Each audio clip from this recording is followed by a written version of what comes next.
Welcome to Lost Relation Chronicles. Hi, I'm Ben Flanders, 34, divorced and happy. My wife left me 4 years ago for what she called a newer and younger version of me.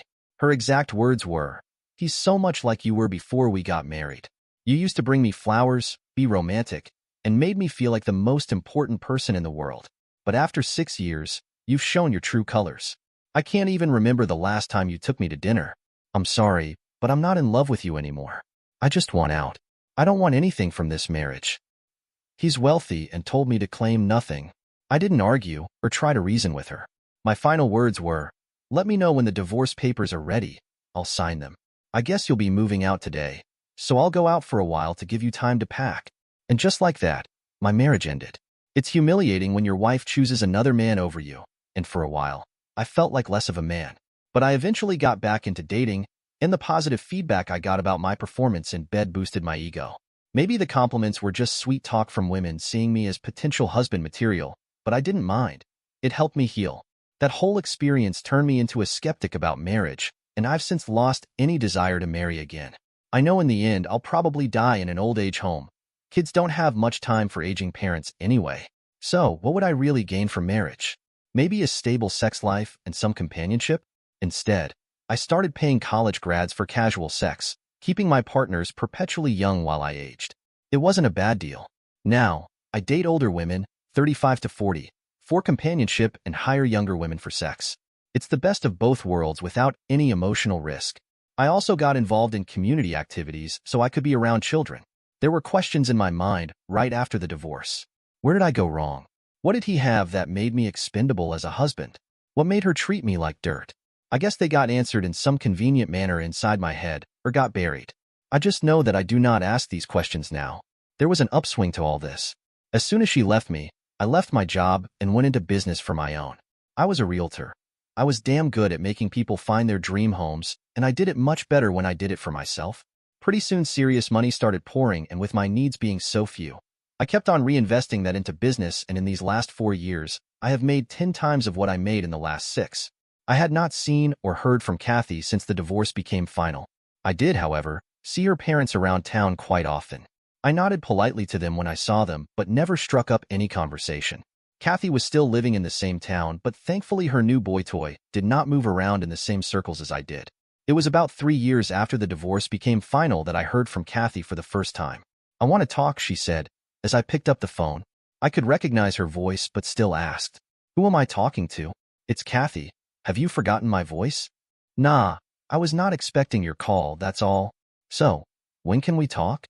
She was sounding lost and distant, the zing in her voice gone. "Talk? I am listening. Not this way. How about I come around to our home and talk?" "Fine.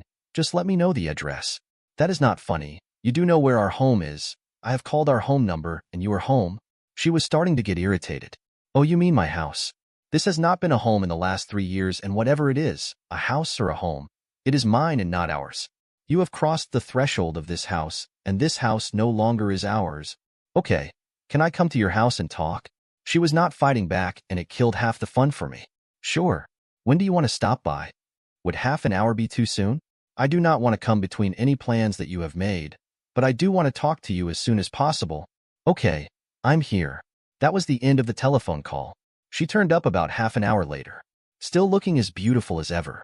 She was dressed in a smart jean and a white t-shirt. I always thought this was the sexiest attire for her. I was seated in the living room, and the TV was on full blast. As she walked in, she surveyed the room and saw nothing familiar. All the furniture was new, and even the 42-inch HD TV was a recent addition. Once she was seated, I asked her, "I am surprised that after all this time there is still an unresolved issue that you need to talk about with me." Everything was unresolved. We never did talk about why did we end. All I said was that I was leaving. "I am ashamed that I never gave you the closer." "Oh, if that is all you are worried about, don't be. All that mattered to me was that you were not interested in growing old with me. Once I got it in my thick head that I would be spending the rest of my days without you, I had the resolution. You know me, I am practical. I do not get into why, how, and who of matters that I have no control over. Now that your mind is at rest, would you stay for a drink, or do you have someplace to go? Is this all there is to it? You are not bitter? You do not want to shout on me or call me names. I did that 3 years ago. in the solitude of my room as I burned each photograph of our marriage one by one. If I would have known that you wanted to be a party to it, I would have recorded it. At that time, the only thing you were interested in was your happiness. How was I to know you had any interest left in my physical or mental welfare? I never stopped caring about you. I just fell out of love. I did not love you. I still cared for you. Then why did you not break it more gently to me? Why did you not keep a track of how I was doing? I did keep a track of you. About being gentle while breaking off. I guess I was too selfish and too torn apart to think clearly at that time. Okay, that seems to be an explanation. I am not happy about this explanation, but it might be true. Just one question. If you cared about me, and if you kept track of me, why did you not call when you found out that I lost my parents in a car accident? All of my friends and well-wishers called. Heck, even Ray Sterling's, the high school jock I never got along with, called me and offered his condolences. Why did I not receive your call? I was away at the time. I was in Paris. When I came back 6 months later, there was nothing much to say. It was old news. You had adjusted to life without them, and I did not want to make it fresh again. When did you decide you would have a talk with me? Just 2 days ago. Why? And don't give me the closure stuff, because I know that is not the reason why. I know when you are lying. I miss you. I have never missed anything in my life as much as I have missed you. I made a horrible mistake and I want to come back. And what about Tim? How are things with him? He has realized that I am still in love with you and wants to end this charade that we have come up with, and you expect to start off where we left off? No, I know it will take a lot of courage and forgiving for you to take me back, and it will be an uphill task for me to bring your trust back, but I know we can do it. Well, that makes one of us. I do not see how we can do it. Aren't you willing to try? You know that we have been good together, and we can be again. From where I stand, we were never good enough for each other. You left me for someone else, and I let you go without a fight. That says a lot about how good we were together. I know you desperately want to have something to latch onto, now that Tim is not around for long. But I am not the one. I am sure another Tim will come by and help you along. How could you think so low of me? I am not trying to latch onto you. I am trying to get my life back. You are my life, and although my actions do not prove anything to substantiate this, it is the whole truth. You may be telling the truth. As far as I remember, you said that you liked him because he was like me before we got married. So, I know you were not searching for someone new. You were searching for the old me.